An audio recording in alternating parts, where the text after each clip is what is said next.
Hey y'all, happy Sunday and welcome to this week's live Q&A session.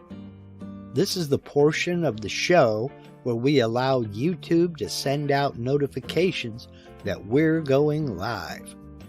If you're watching this live Q&A on replay, please scrub ahead until this graphic disappears and the actual show begins.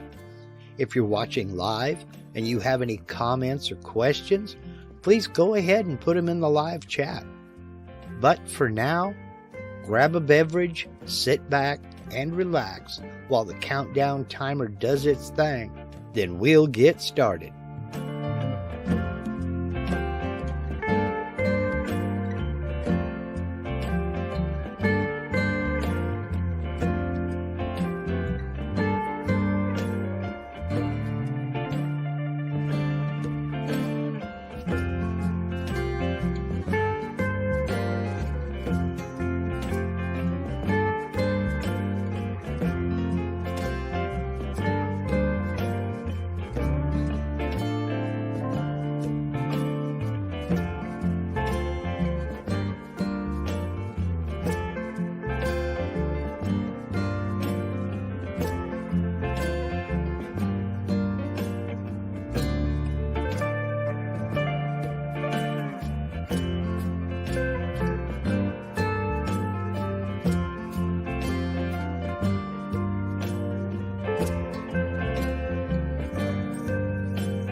Man, I could listen to that all day, and sometimes I do. Happy Sunday. Almost did it again, Russ. Happy Sunday, everybody. Hope everybody is doing well. And yeah, welcome aboard. It's not been as busy of a week this week, thank goodness. So I've been able to get a few things done, mainly behind the scenes. But as you have noticed, I didn't get the rotary axis video shot. I'm going to spend the rest of probably all day tomorrow cutting up 2x4 lumber for blanks for the rotary axis so I can get a few things done and get that video finished up. So before we get into today, oh, by the way, that's why part 2 of the Absolute Beginner series aired this morning. I simply could not get the rotary axis video filmed, but here's hoping that changes. Not going to make any promises though. Part 3 may be out next week. Before we get into all of that, however, I do want to pay my respects to my friend Steve with Harneal Media, who is out here in the chat. I'm going to continue to preach the gospel of Harneal Media until Steve tells me to shut up or they carry me out of here feet first, one of the two. If you are looking, and even if you're not looking to build or develop or legitimize your web presence, there's absolutely no better way to do it than with a website. And with a website, you have not only shown that you are serious, you have shown that you care. There are lots of web developers out there. There are a lot of web hosts out there. Some of them are better than others.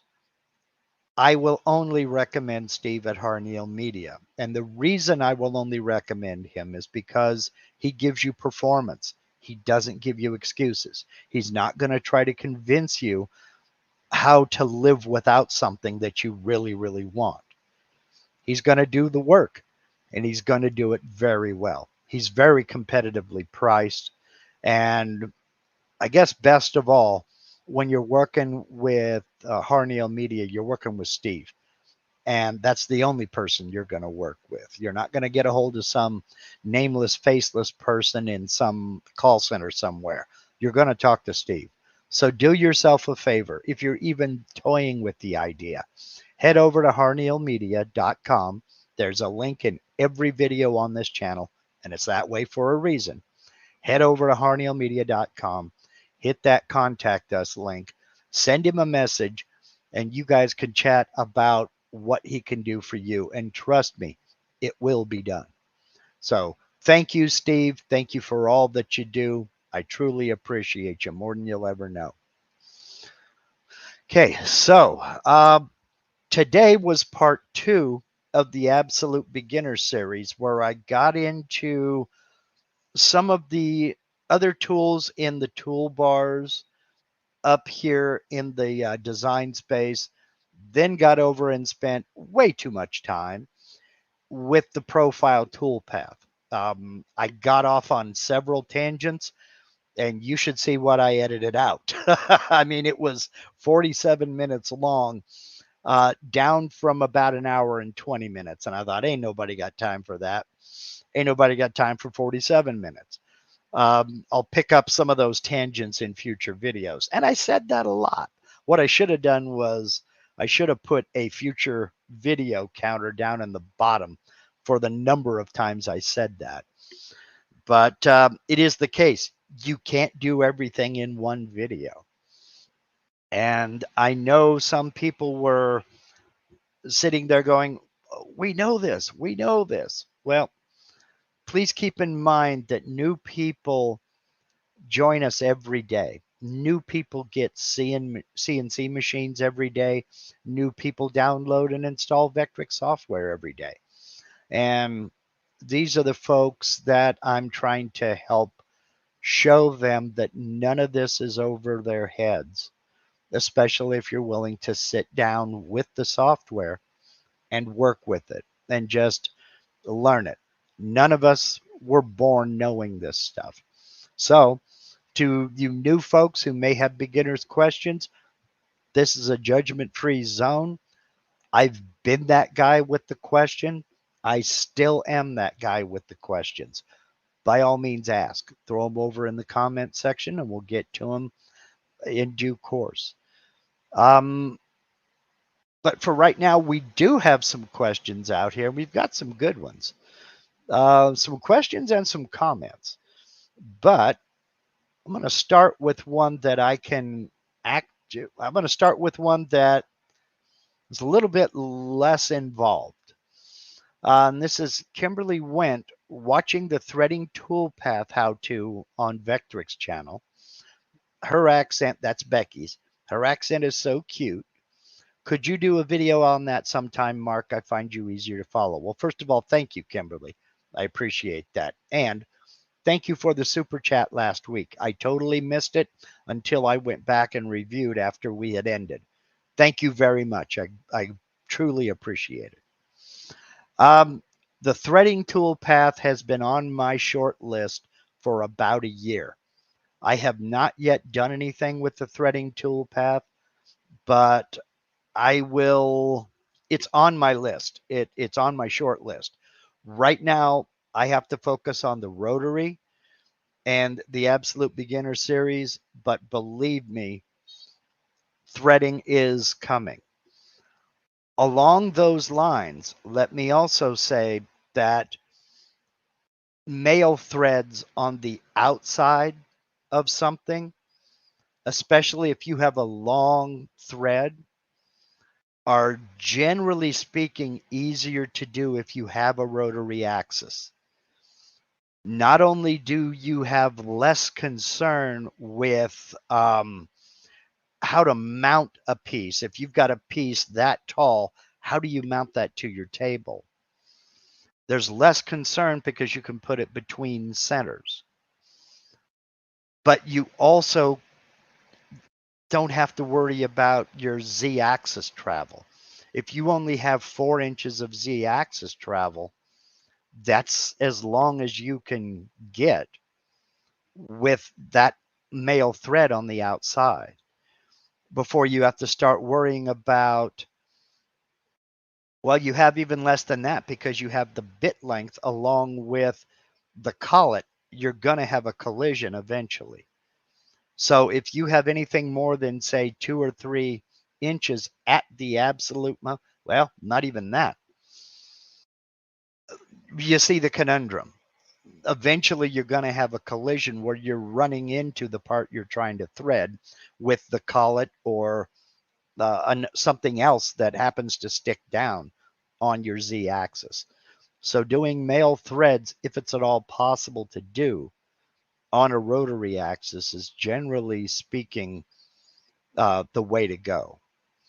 But yes, thread milling toolpath, that is something that I have on the list, and it should be coming hopefully before next summer, because I have several projects I've got to get through before I can focus on that. So I hope that answers that. And let's see here. What else do we have going? Okay. Russell Faraday wants to know, I know of G54, G55, etc., but how do I bring one into play? Okay. That's going to basically depend on your CNC controller. Every controller is different. I use, for instance, Mach 4.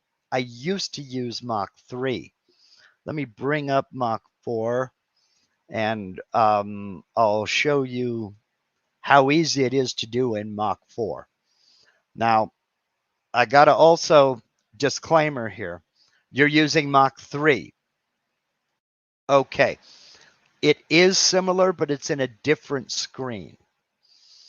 Little disclaimer here.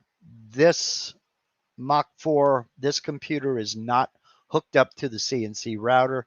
And even if it was, the CNC isn't turned on.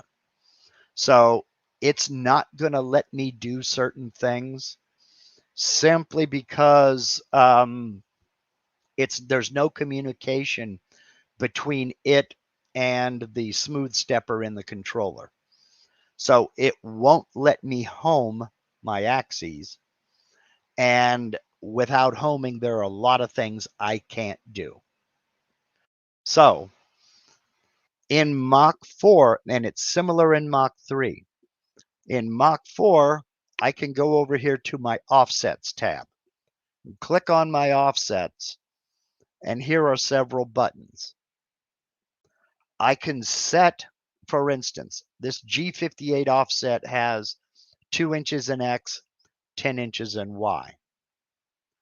If I want to apply this work offset, all I have to do is click the button. Yeah, enable machine before. All right, there we go. All I have to do is click apply the G58 offset, and now it's going to automatically move to that position on my table.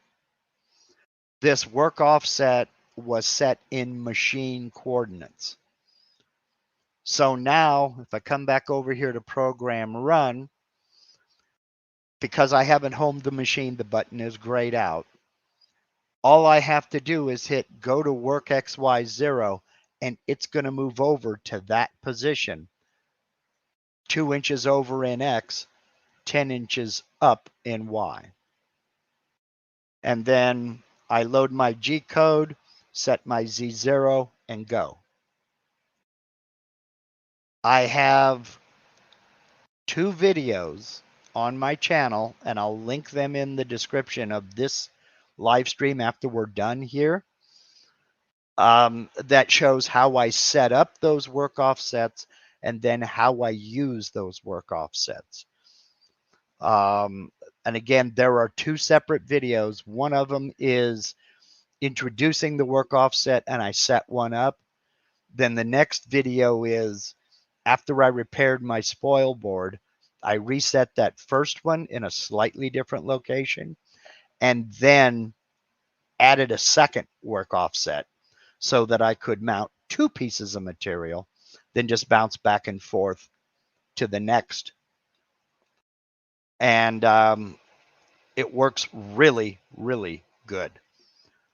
Having said all this, in order to take advantage of a work offset, be it G55, 56, 57, whatever, you have to have homing and limit switches on your machine for it to work. If you can't home your machine and then set coordinates in machine coordinates, work offsets will do nothing for you. So, and Steve has already put one link up. Thank you very much, Steve. That is the introduction to work offsets and how I set it. Martin Pearson, not sure if it's still there, but Mach 3 used to have a tutorial setting and using offsets. Yes. I don't remember the name of the channel. I want to say, Martin, wasn't it Mach Support was the name of that channel? That was the official Mach 3 and Mach 4 YouTube channel. And believe me, you can get way, way, way down in the weeds by following that channel. But they have to, there you go, CNC Zone Mach Support. Yes, there are a couple of different channels. And Steve has put in the other link. Thank you very much, Steve. I'll get both of these links to my work offset videos put in the description as soon as we're finished here. The Mach 3, Mach 4 YouTube channels have to cater to all skill levels as well as all disciplines. So you'll find some things there geared towards woodworking.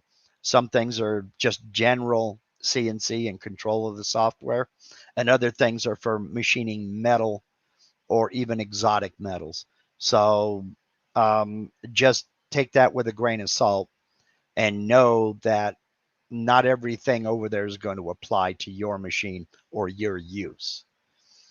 But there are definitely some good tutorials over there.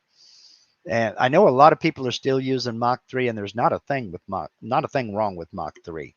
It's good, solid software.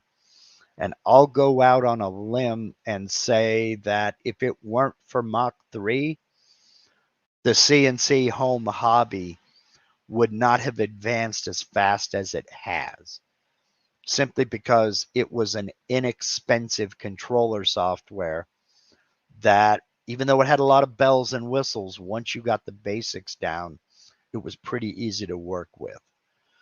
And it took longer to set up and get running than it did to actually use. You could spend a couple of days setting it up, but then to use it, it was just, push a few buttons and run. But anyway, that's just my opinion on that. Using a work offset G55 through 59 offset with another controller is a completely different story. So if you're using something like UCCNC or any of the Gerbil-based controllers, it's best to get into either the publisher of that software or either their support forum or a support community that's dedicated to that controller. I know some folks use Universal G-Code Sender. Some folks use G-Sender. There are a lot of different publishers out there and a lot of different software packages. And if all else fails, I mean, it's, for instance, if you have a Onefinity, get into the Onefinity groups and ask folks over there how they're using it. But again, remember, you have to have homing switches for any of this to work, because it relies on homing the machine before you apply any work offset. The machine has to know where it is before you can do anything. So Martin says UCCNC is very similar to Mark 3. I've seen that. It's a lot cleaner of a screen. The presentation, the screen set, it is a lot cleaner looking.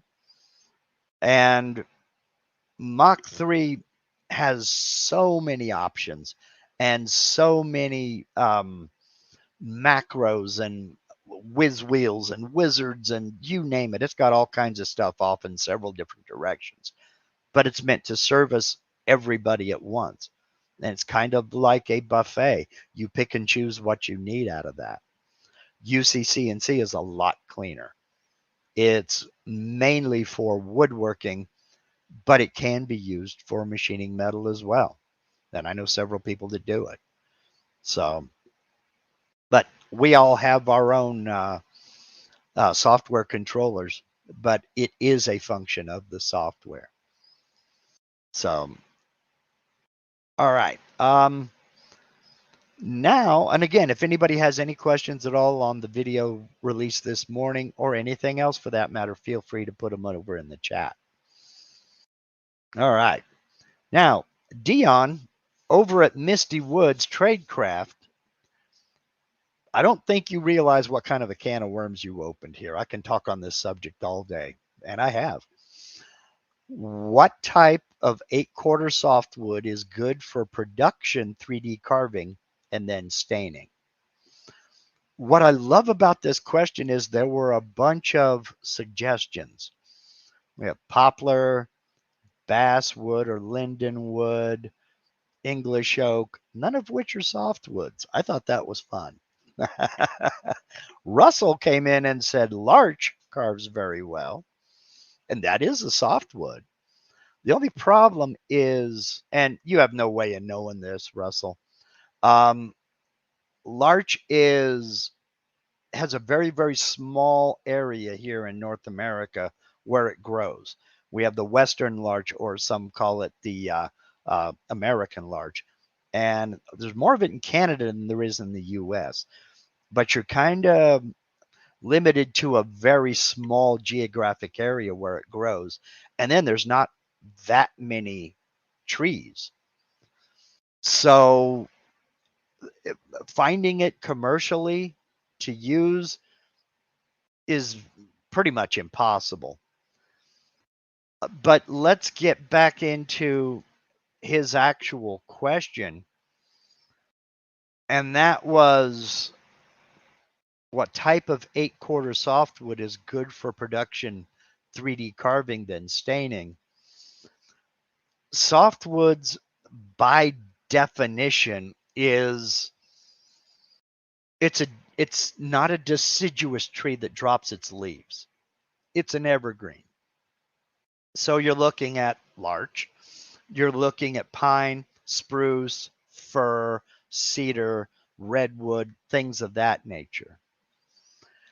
And they have traditionally been pretty difficult to stain evenly, simply because the amount of pitch, resins, things like that affect the absorption of wood stain. There are some hardwoods that do the same thing. I see poplar suggested a lot. Poplar is it's a hardwood, but it's another wood that has difficulty absorbing stain evenly.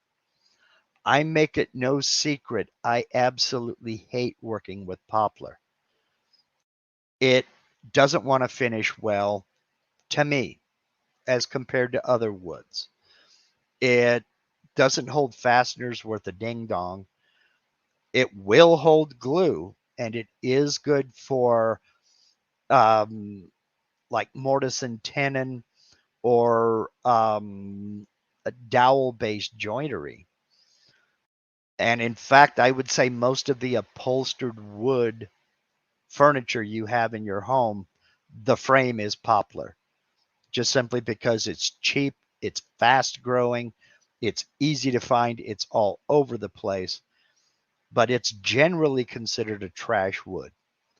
And I group cottonwood in there with that. Cottonwood being a related to poplar. They're in the same genus. Um, I have seen poplar in every color from snow white to deep avocado green to deep dark bruise purple. Sometimes within the same 18-inch long piece of wood. It's that varied. There really is no consistency with poplar. It also, it's one of the softest hardwoods out there. It's not quite as soft as balsa, but it's getting pretty close. Now, yes, I know there are some poplars that are a little bit harder, but generally speaking, it's not really a finishing wood because it is so difficult to stain evenly.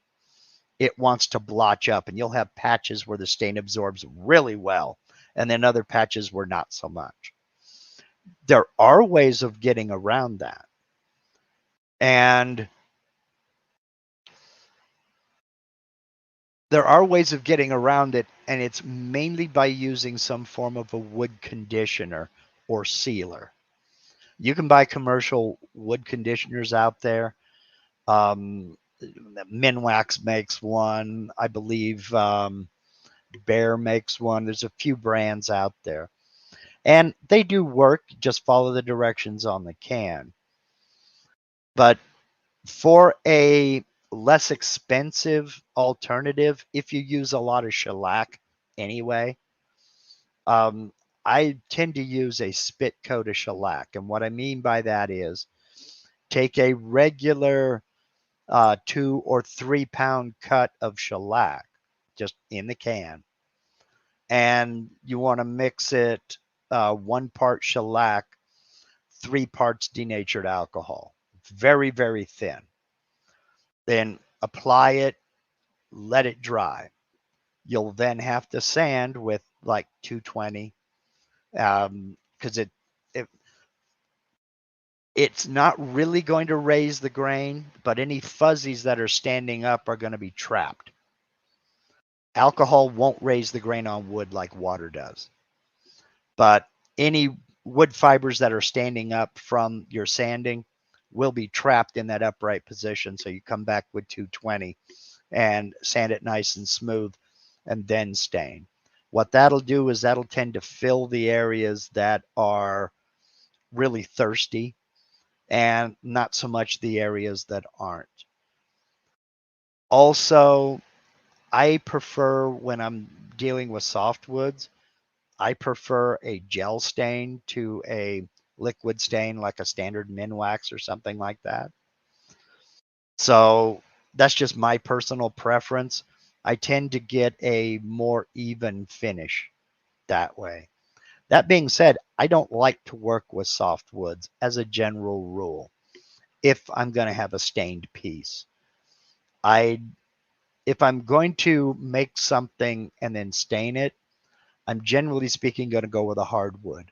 Maple tends to be my go-to because it's relatively inexpensive, but it depends on the project. I also love cherry, but I tend not to stain cherry because I like to let it age. The cherry will darken over time, and there's nothing you can do to prevent that. But over time, it's going to darken, and it's hard to describe. It's a rich glow that you just can't get with another wood. It's really hard to describe, but you'll know it when you see it. From the framing of your question, Dion, it sounds to me like you're wondering about construction grade lumber, um, like 2x4, 2x6, things of that nature. I would caution you against that. A lot of people like to use it, but the problem is moisture content. Even kiln dried. Um, Softwoods, construction grade, are generally green, meaning it may be it may be a year old before they cut it into that 2x6 or 2x12, and it is air dried, but it has not been kiln dried to the point to where it's going to be stable. That's why we see all the jokes about, I found the tree that Home Depot gets its 2x4s from. Well, that was a nice straight tree when it was growing, and those 2x4s were nice and straight when they were cut. But over time, as the wood is dried out, the stresses in that piece of lumber have made it bend or warp or twist or cup or do whatever. Wood's going to do what it wants to do when it wants to do it, and we're powerless to stop that. Kiln dried construction lumber is kiln dried, but it's kiln dried to 19% moisture, around that. It's less than 20%. It has to be 19% or less to be able to be stamped kiln dried. 19% is still too wet for woodworking purposes. We need to get down into single digits. So you'll have better luck with kiln dried lumber, but it's still not ready to start carving and finishing. Unless you can let something sit. Now, I just mentioned earlier, for instance, that I'm going to be ripping 2x4s for practice blanks for the rotary axis. The 2x4s I'm going to be using have been indoors for 8 years.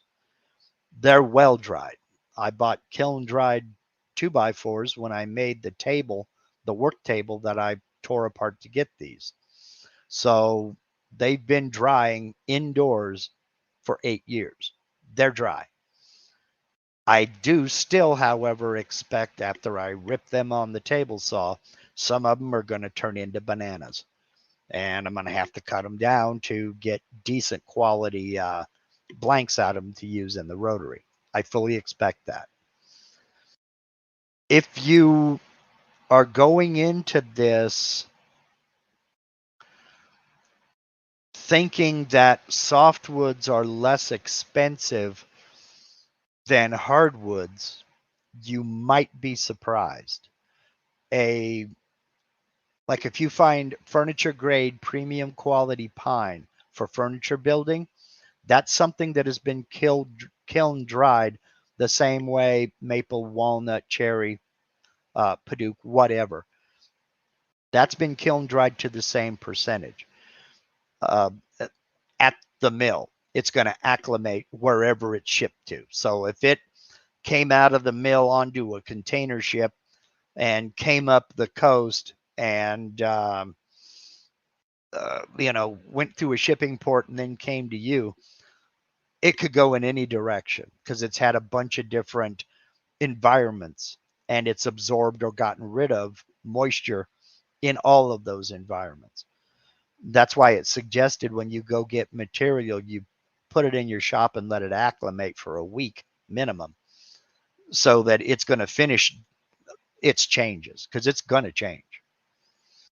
So I tend to stay away from construction grade lumber if I'm going to be doing something for a woodworking standpoint. Sometimes it's unavoidable, but I prefer not to use it. Just my opinion. But if you look at the price of furniture grade pine or something along that line, you'll see that it's kind of false economy. There's not really that much of a difference by the board foot with something like maple or oak. It may be a little bit, but not really all that much. And hardwoods just look better. My opinion. Again, my opinion. Let's see here. Dwayne says the treated lumber I bought for feeders was 24%. Yeah. After stickering and fans in my barn, 3 months waiting, it was 9 to 11%. Yeah. You're lucky, Dwayne, because I'm not kidding you, most of the treated lumber we get here, because I've done some landscaping, well, I've done too much landscaping. Most of the treated lumber we get here, if you set it down, say you get a treated 4x4, set it down on a piece of plywood, that plywood will have a wet stripe where that 4x4 was laying. It's that bad. I mean, if you're handling a lot of it, wear gloves. It's pretty nasty. So, and when you go to cut it, you will get wet. It's that bad.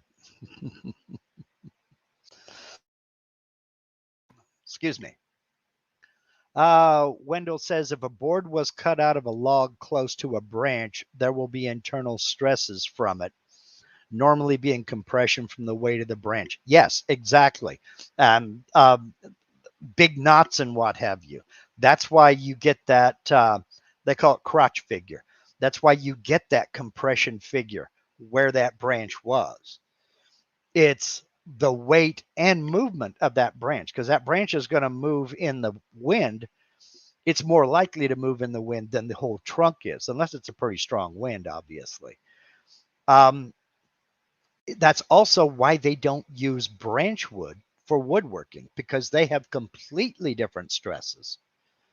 I mean, absolute nightmare, you know, uh, because you figure a branch doesn't, a trunk tries to grow straight. It may split, but they try to grow straight. Branches can go in any direction because branches generally grow off of shoots. They'll have offshoots out here and out there, and each one of those has another stress level attached to it. So even if a branch is 18 inches in diameter, they generally speaking will not use that because the wood can go in any direction. And it's hard to it's hard to imagine or picture where that's going to go, how it's going to move. I mean, you cut a nice flat piece of branch wood, it can be a pretzel the next day. So generally speaking, branch woods are not used. They just get run through the shredder and they're gone. So let's see here. Kurt H has an interesting one. Is it possible to do a stacked text design, i.e. first and last names, then stack that as another stacked text on the bottom design? Yes. There is no limit to the number of layers you can stack. If you want to go 3 or 4 layers, you can do that. The only limit you have is, well, there are 2 limits: the thickness of your material and the cutting length of your bit. So if you're doing a stacked text design where you have first names up here, for example, then a slogan. Okay, no, the last name's there on the next one, then a family slogan. Down on the bottom, you can sure do it. The only limits, as I say, are the thickness of your material or the cutting depth, the cutting length of your bits.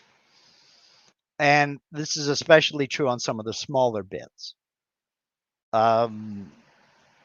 If you look into like 1/16 of an inch diameter end mills, you're going to have a very shallow cutting depth, because 1/16 of an inch diameter, you're not going to get one that's going to cut a full inch.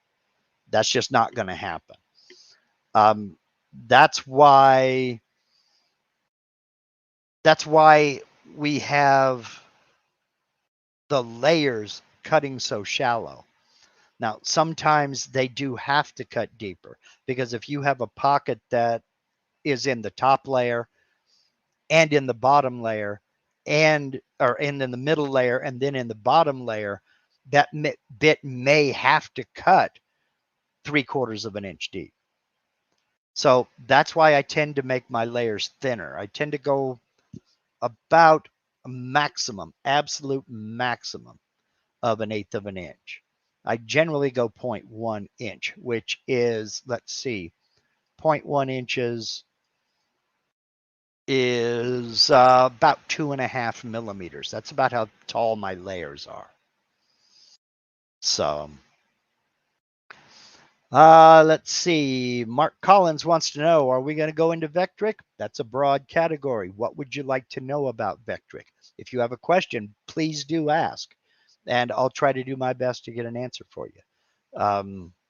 Sure. Just let me know what you want to know. That's a broad category. So, Ray Russell says, actually, the limbs and tree waste make chipboard, MDF, and maybe even paper. Yes.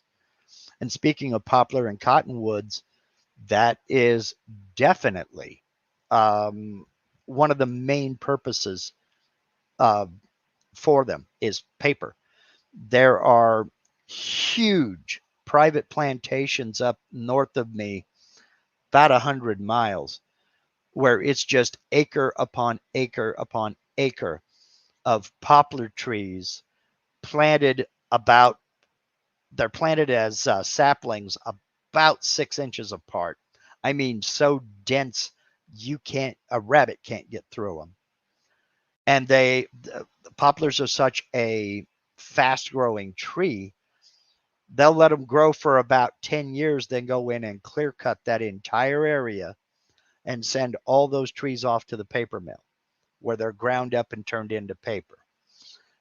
Then they'll come along and rip up all the stumps, send them off, and replant. And that's all they do. They've been doing that for well over 100 years. Easily well over 100 years. So, okay. Brooks Martin says, thank you for the tip on holding down the scroll button on the mouse to pan the 2D view.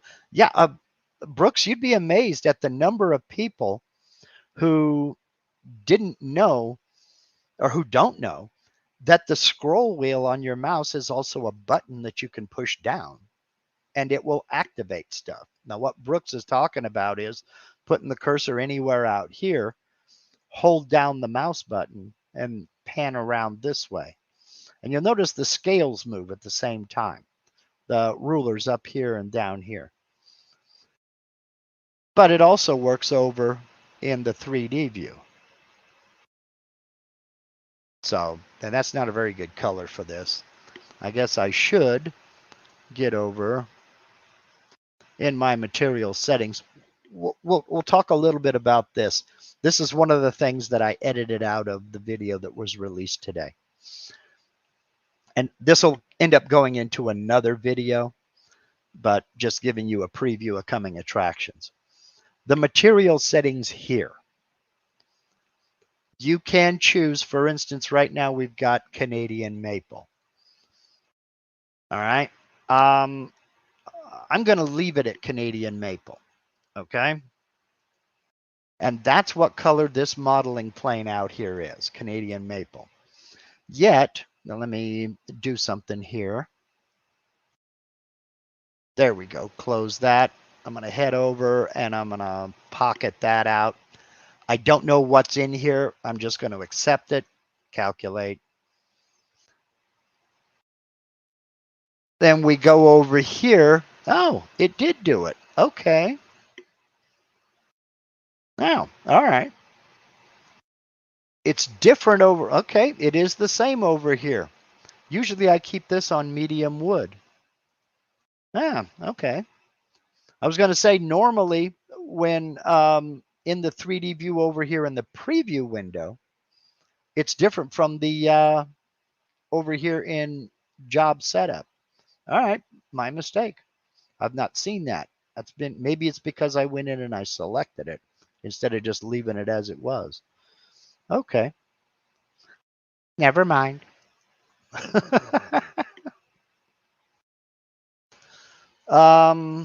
Let's see here now. Oops, nope, got to go back over. Yes, I did. Okay, fine. That's something I didn't cover.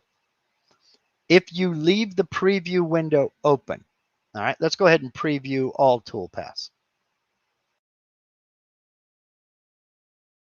There we go, previewed.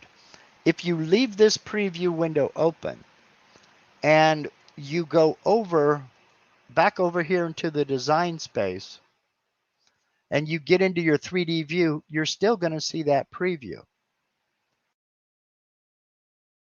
So the only way to get out of that preview is before you come back over to the design space, close the preview window. Shoot over. Now the toolpath you previewed is still there, but you can now add vectors because that preview window is closed. With the preview window, that vector disappeared. I can turn it on or shut it off, but with the preview window open, shoot back over here. Ah, it is letting me draw. Okay.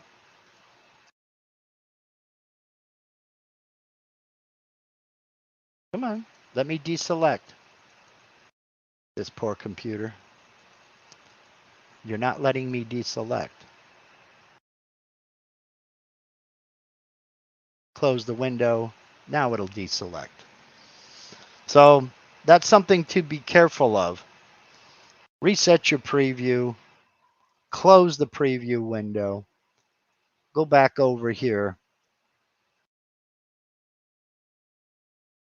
And you're all set.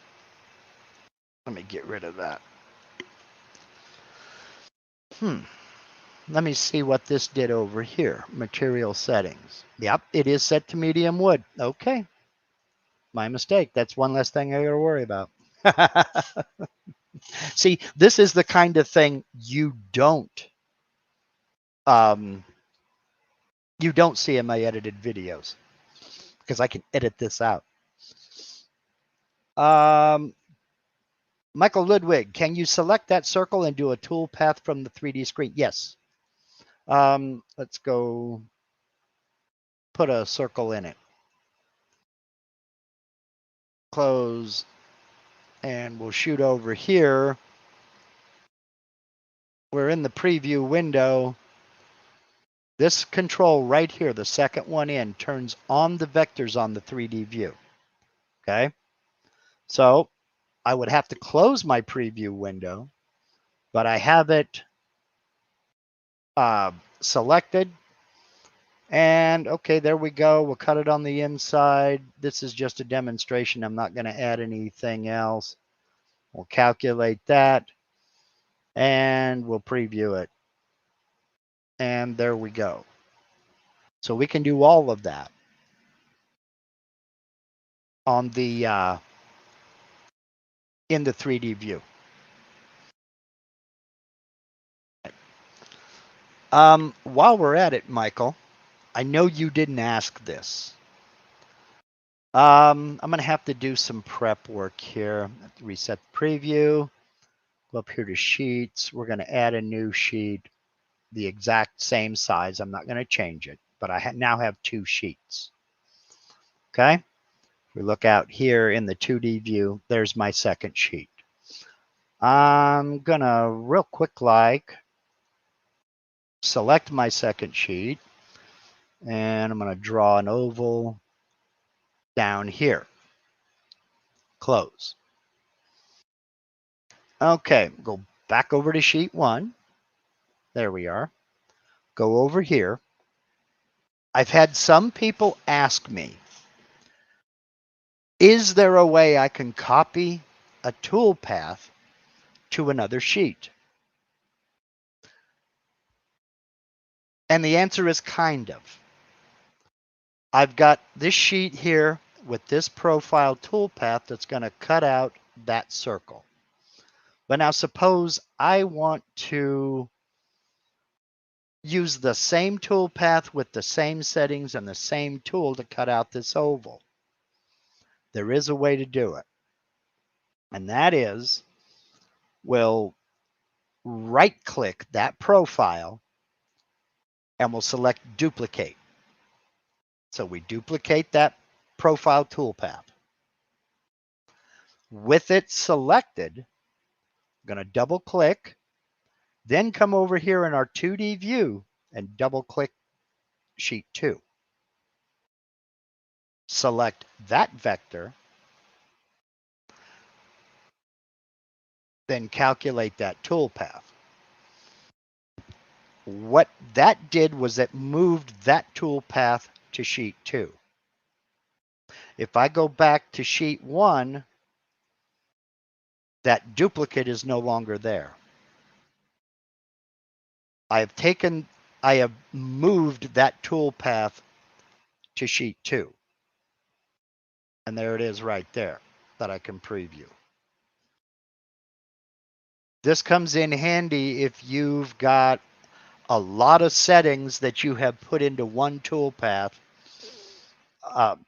For instance, well, this is a good example here. Just a circle on one and a oval on another. Any tools that I put into that toolpath, all of the settings from that toolpath have been duplicated and then just moved over to sheet 2.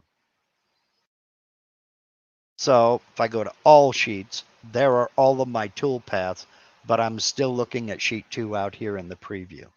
So you can kind of move toolpaths from one sheet to the other. So back into sheet 2, we'll reset that, close it, and scoot back over. Go to the 2D view. Then go back to sheet 1. So Michael says you will need to have vectors selected to have the duplicated toolpath work. Yes. Yes. So, let's see. We've been on for not quite an hour. Are there any other questions? Mark Collins, did you have a specific question about Vectric? I mean, that's what I'm here for, to answer questions and help you if you're having a problem. All right, Kimberly Went says, if I want to make a simple dish with a bowl bit, do I use a different bit to either start or clean up the edges? You can. Let's get into that here. Let's get rid of that. We're going to cut the interior of a bowl. We'll start with center point of my circle is 0, 0. And I've got a 12 by 12 piece. Yes. Let's make this 10 inches in diameter. And that's the inside of my bowl. So I'll select it and I'll go over here and I'm going to pocket it out. Now this is a flat bottom dish that I'm going to use. For this flat bottom dish, I'm going to use a pocket toolpath, and let's remove all of these bits here. Cut depth, we'll go 3/8 of an inch deep just because. For the tools, I'm going to use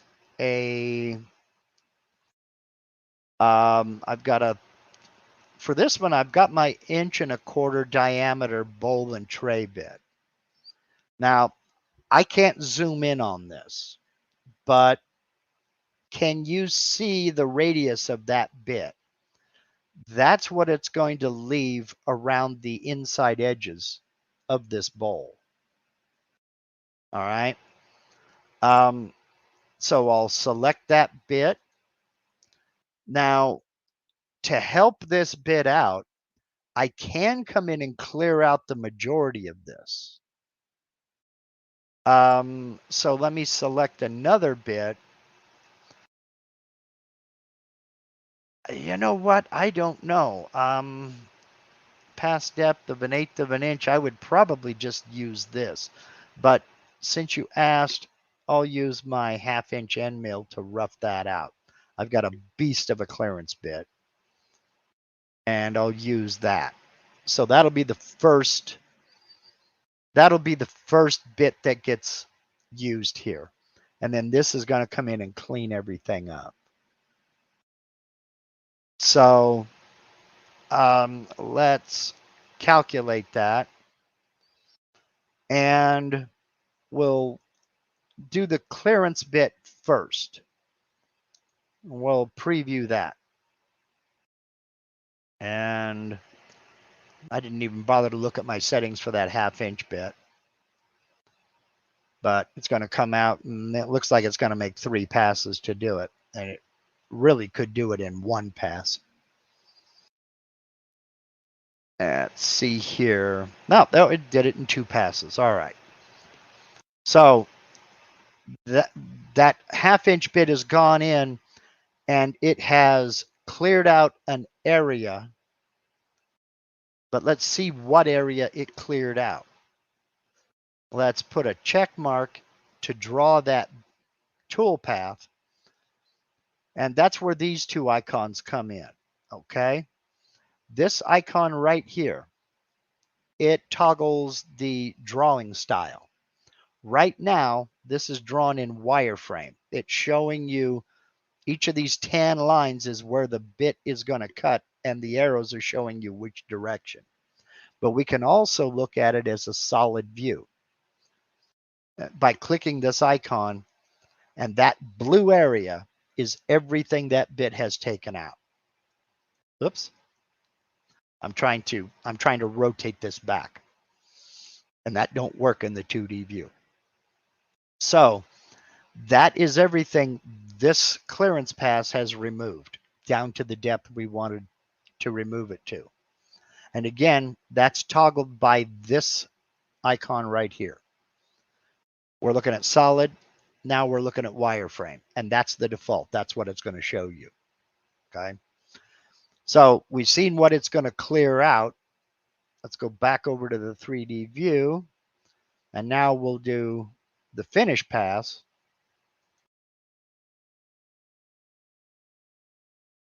And that's what that removed. And it's going to give us that nice radius down at the bottom of that dish. So you can use that. In fact, let's, I'm going to get rid of both of these. I'm going to delete visible, reset my preview, and close. I'm going to pocket it out using just that bit. And we'll see what the difference is. What I should have done is I should have looked at the time, but that's okay. And we'll preview that. This is generally considered a better move, simply because you have a larger diameter bit, number one. It is making one additional pass, but with that broad bottom on that bit, you're going to get a smoother bottom finish. So visually, it looks the same. Let's take a look at the time. We'll close the preview. And we're looking at, just for pocket 2, we're looking at 5 minutes, 16 seconds. Okay, just for this dish, we're looking at 5:16. All right, let's close and undraw that because it's bugging me. I'll reset my preview and I'll go back in and we'll select my 1/2" end mill again. Calculate, and I'm not going to preview it. I'm just going to look at the toolpath summary. Now we're looking at 6 minutes, 16 seconds. So it added a minute of machine time. That may or may not matter to you. But generally speaking, if you're using a bowl and tray bit, I mean, unless it's a very small bit. If you have a 1/4" bowl and tray bit, but you have a larger clearance bit that you can use, that may be the answer. You don't have to, is what I'm getting at, but you certainly can if you want to. Let's see. Michael Ludwig says, try control on the wheel to blow up. Yeah, let's check it out. Let's see if that works. So going over here into Aspire, hold down control and use my scroll wheel. Nope, doesn't work. That is a shortcut that does work for, well, wait a minute here. Nope, doesn't work here. That is a shortcut that does work for a browser window. If you hold down control and then use your scroll wheel, it will zoom in. Let me try something else. Another one is hold down control and use plus or minus. And that does nothing. Does nothing. So, well, it was worth the shot.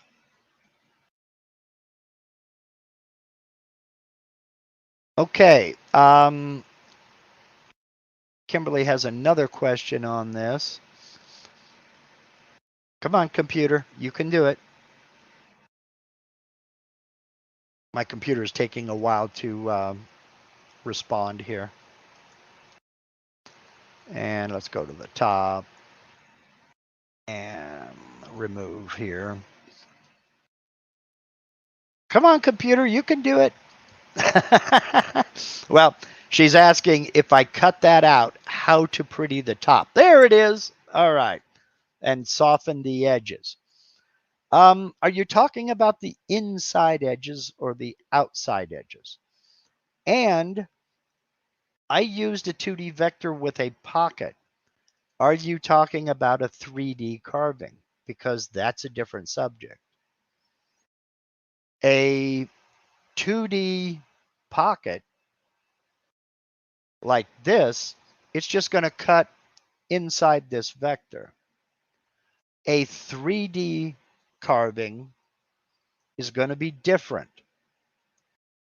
You're going to have the edges of the model to deal with. They're different subjects entirely. Let me go back and we will preview this and this. Preview the selected toolpath. There are a number of things you can do. Okay, haven't played with 3D. All right. Okay, so we're looking at 2D pocket. There are a number of things you can do here.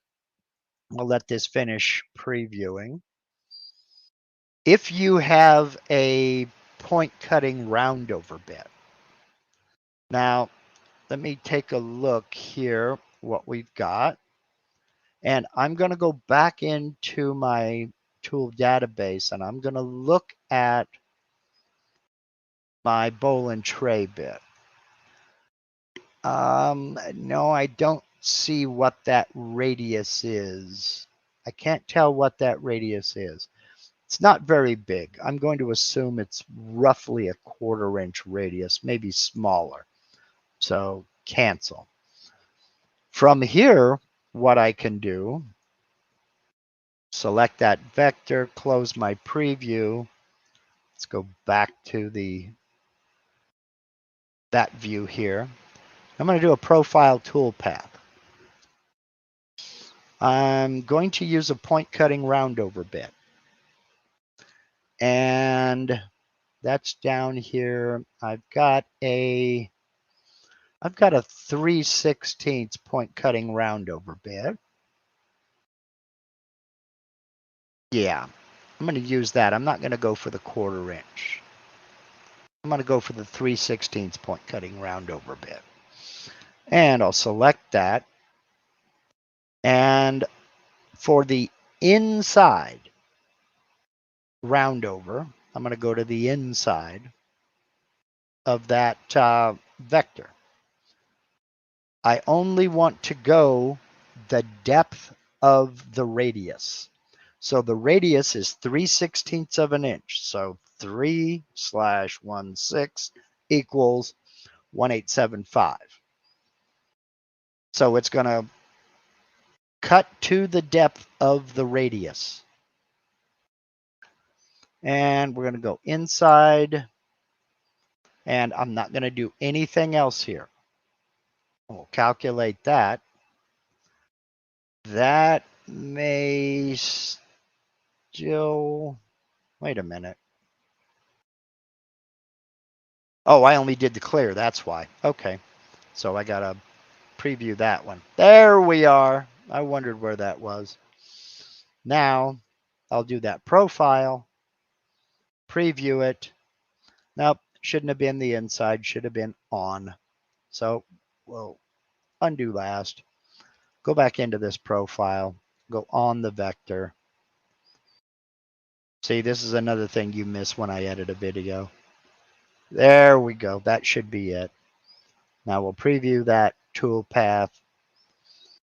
And I forgot to offset it the width of that tip. So I got that rough edge again. You see what I'm getting at. I forgot to offset. Let's undo last profile. And I need to bring that in. What is the width of that tip?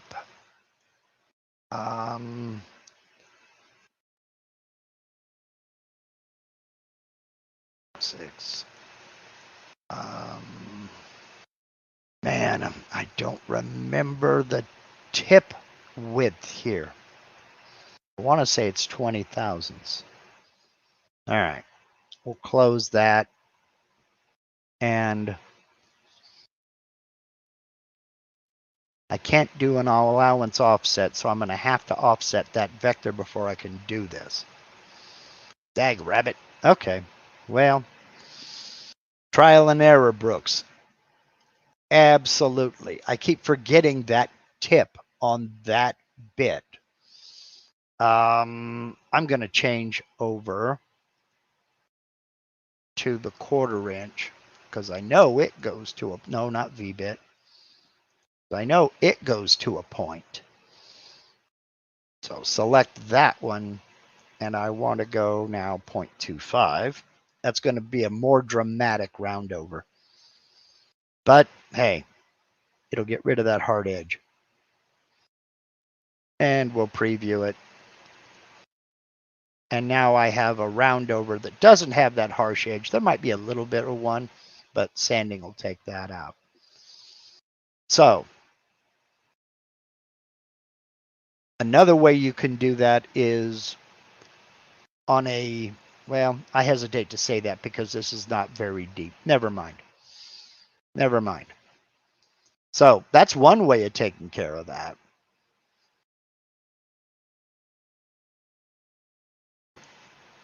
You could also create a chamfer. So we undo last.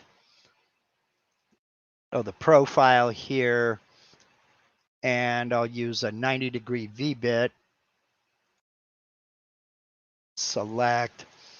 And I'm only going to go about 1/8 of an inch deep. Because I don't want a big old huge chamfer there. We'll try on and see how it goes. Calculate. Then we'll preview that. And there's a chamfered edge on the edge of that pole. So all kinds of different ways you can handle this. And I'll be honest with you, I have yet to use the chamfer toolpath. If I need to chamfer something, that's how I do it. I just showed you how I do it. I draw a vector. Like if I wanted to chamfer the outside of this, come over here. I'm going to draw a rectangle. I'm going to anchor the center of the rectangle on my X0, Y0 right in the middle. And I want square edges. I want the width to be X equals the height to be Y equals apply. And now I have a rectangle around on the edge of my material. Come over here and make another profile using that 90-degree V-bit. Let's go down 1/4 of an inch. And we'll do it on the vector. Calculate. And now there's a chamfer around the outside edge of my project. That is the way I have always done my chamfers. I have yet to use the chamfer toolpath. I know it offers more options, but I don't use chamfers a lot. So, you know, what can you say? It works. And I've been doing this since before they had the chamfer toolpath. I need to get into the chamfer toolpath and work on it. Michael Mazalik says, or use the molding toolpath based upon the shape you want to achieve. Yes, absolutely. Absolutely. So, Eric Girth says, you can use the inside, then a negative offset with the radius. Yes. There you go. That would be a good way to clean that up. So, take that down for a minute here. All right. Let's see. Bill Smith says, I'm trying to carve text on a solid object's XZ plane. I'm using Aspire. I had a discussion with somebody about this particular question because I've seen you ask this in a couple of different places, Bill. And what you are asking, I don't know if you have a a physical object that's already built. Let's say, for the sake of argument, you've got this and you need to mount it and you want to cut here. Is it not possible to rotate it like that and then carve it? Now, I can see if this is something big and ungainly, but generally speaking, you're looking at something that Aspire will not do. It will not model on a horizontal plane like this. That has to be laid down flat. Having said that, if the object can mount in a rotary axis, you can, I'm going to get in trouble here, you can kind of index, but that depends on your machine and what this piece is. If it's a piece that's 6 foot long and 8 foot wide, that's going to be hard. That's going to be very difficult to do. Kimberly, you rock. You really do. Thank you so very much. I truly appreciate the super chat. And that's what I'm here for. You know, I don't see myself as particularly clever, and I'm not any more or less patient with somebody else. This has never been about me. It's about you. So ask away. Ask any question you'd like. But Bill, yeah, it just depends on what that piece is. If you're wanting to cut something on the top of a headboard or footboard, it's going to be difficult. It's going to be dodgy unless that piece can come off and get put down on the table. But as far as modeling text like this, Aspire is not the software for that. You may be able to do that in something like Rhino or Blender or Fusion 360. But then the problem becomes, how do you cut sideways? Now, Wendell is saying a 90-degree head, and there are some machines that do have 90-degree heads. I could only imagine, I've got no experience with one. I could only imagine that would be a nightmare to tram. Russell Faraday says 5 or 6 axis, yes please, but the software to run it is nearly as expensive as the machine. Brother, you are not kidding. 5-axis software, 6-axis software. If you look at big industrial machines like a big Thermwood 5-axis or 6-axis router, you're looking at 6-digit price tags for the control software and the design software for that. You know, I have a buddy who works at Boeing, and when he came down to visit me, he was telling me about the new machine they have.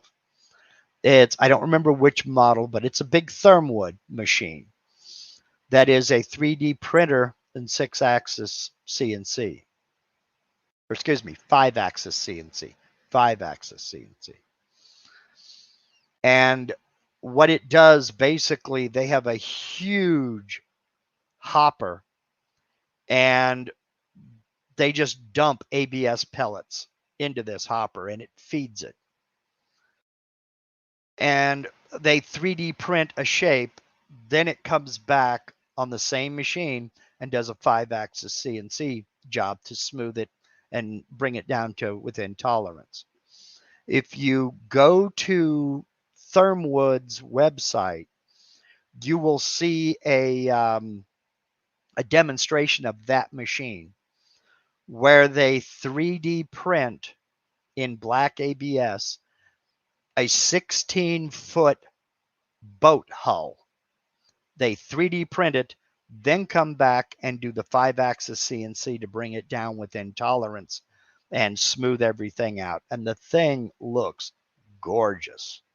It really is beautiful. What they're not telling you is one seat for that software for one person to use is right at $90,000. So it would be fun, but not, that's too rich for my blood, man. So, let's see here. Bill says, I can turn it, but the surface is curved. It is a 9-inch by 3-inch by 0.75 ellipse. There you go. Model that. And Michael Mazalik is your man.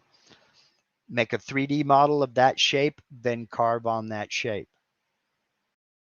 That's the way to handle that. If it can be put into position to where it'll sit flat on the table, you can model that shape. Then I know this is not a good example of this.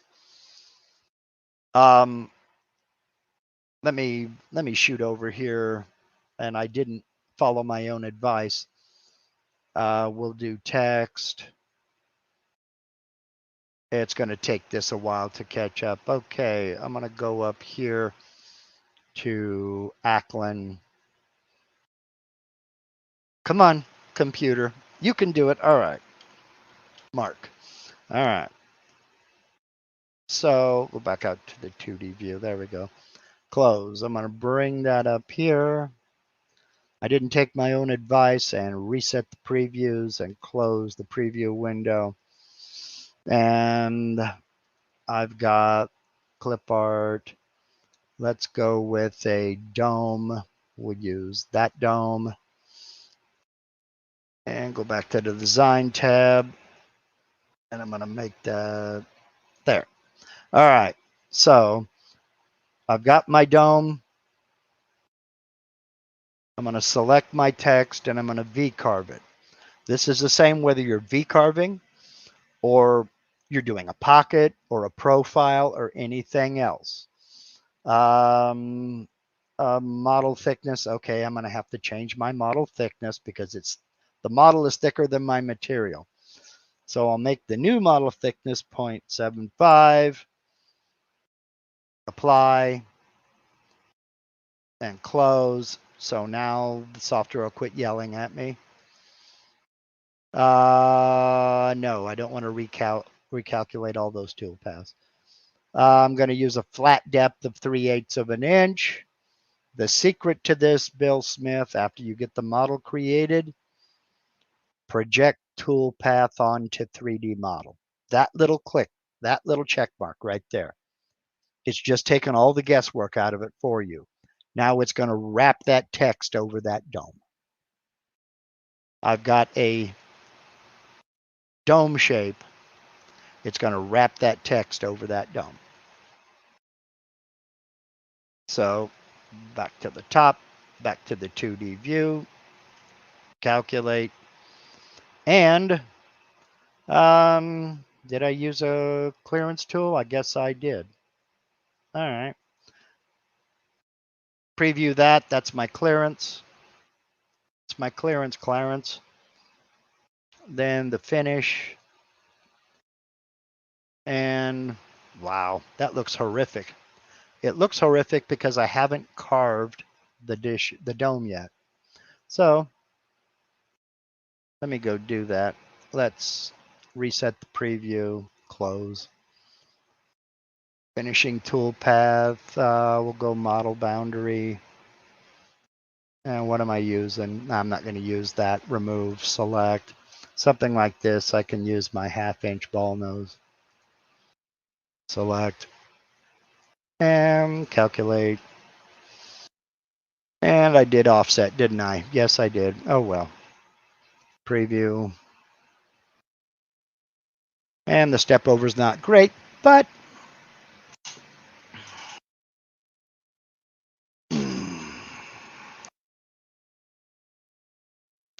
let's see. Take that here. Wendell is saying, doesn't Beast make a CNC router with right angle heads and a drill bank? You could use G17, G18, G19 to change planes. Yeah, like I said, there are some machines out there that do have angular heads. I believe, don't quote me, they used to. Digital wood carver used to use they would rock the head 90 degrees to use the rotary axis because of limited Z travel. So the rotary axis sat up on the table off to the side, and you would rotate the spindle 90 degrees, and it cut from the side instead of from the top down because of limited Z travel. So there are machines out there that will do the angled head type of thing, but it may just be easier for Bill to go ahead and model that shape and then apply that text over it. Like I'm getting ready to do as soon as I let this slow toolpath finish. So let's see here. Come on.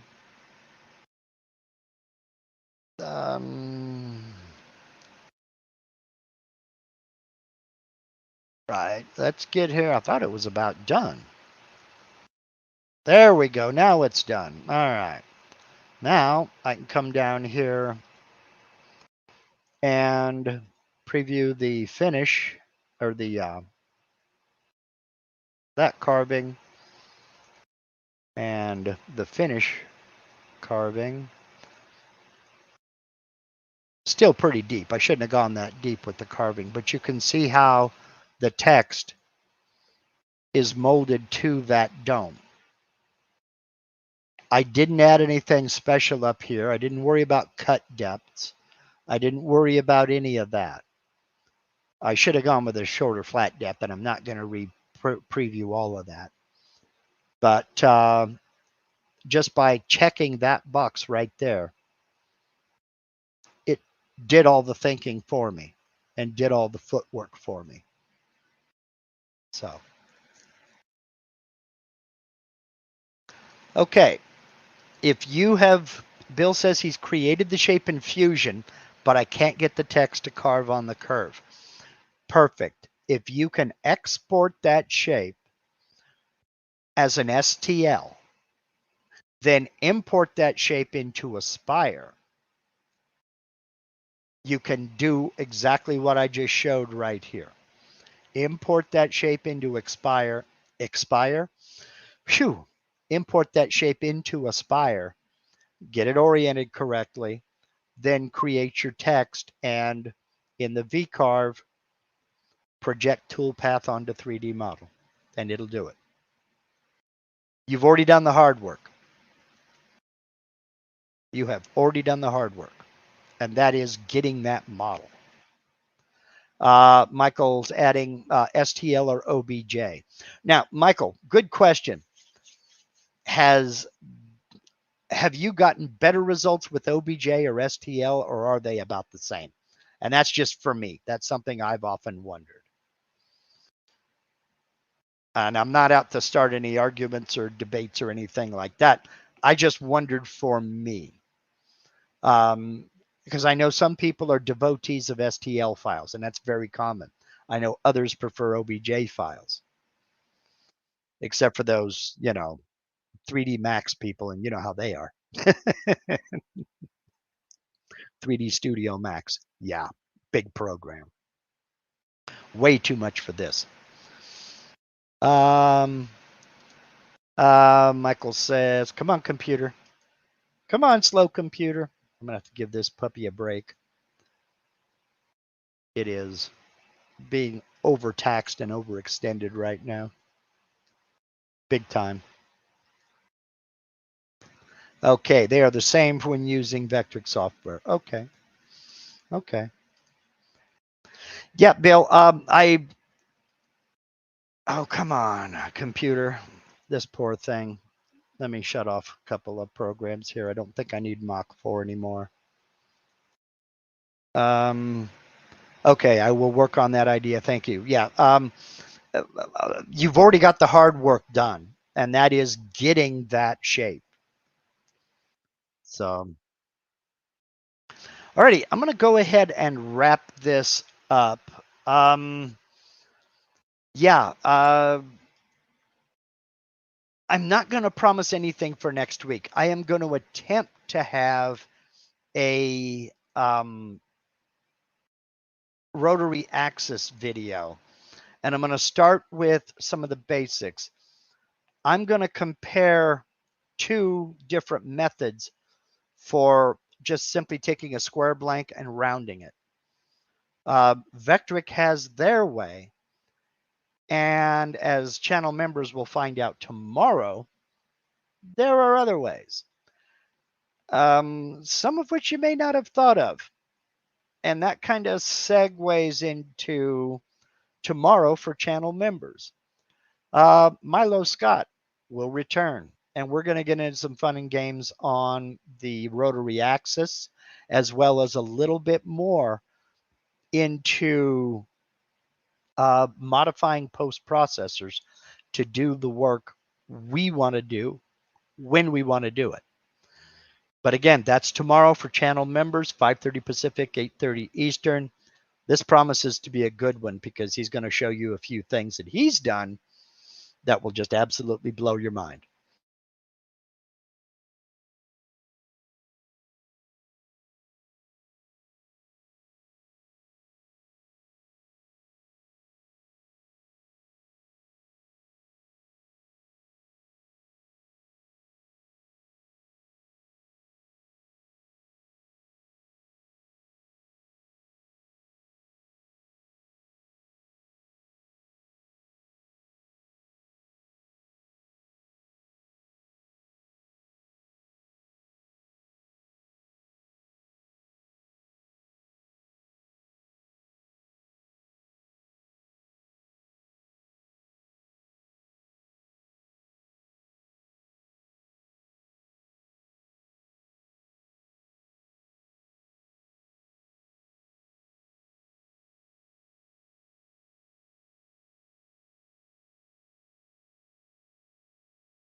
Well, what a revolting development that was.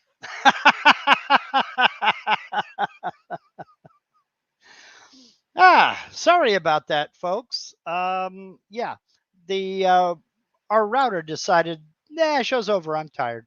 So, but yeah, I'm back, and 32 of you actually sat here and waited for me. Thank you. I appreciate that. All I was gonna do was wrap up. And then I get to go to Best Buy and get a new router. Uh, in wrapping up, again, channel members, Milo Scott will be the guest tomorrow. We're going to do some rotary axis fun and games. He's going to show you a few things that'll blow your mind. And uh, me and you got an altogether different idea of what fun is, Steve. And if I cannot get this rotary axis video shot tomorrow or the next day, look for part 3 of the Absolute Beginner series. We'll see what happens. If you don't know what I'm talking about, or if you'd like to become a channel member and learn some awesome stuff about the rotary axis, hit that join button down there below this video panel. A panel will pop up and a video play, tell you all about channel membership. We have a great group of people. It really is a lot of fun. And I have a bunch of fun guests as well. So I'm probably going to have to go back and edit all this part out, that long blank that you just saw. But that's okay. We'll get past it. Yep. Channel members tomorrow. And other than that, thank you for waiting for me to come back. I appreciate it. That's true dedication. And Eric, I'm a guy who needs closure. Okay, well, consider this closed. Y'all get out in the shop, have some fun, make some chips, do something cool, even if it is just going fishing. Fishing is constructive laziness, man. Have a great Sunday. Thank you for spending part of it with me. Closure. We got it. Y'all take care.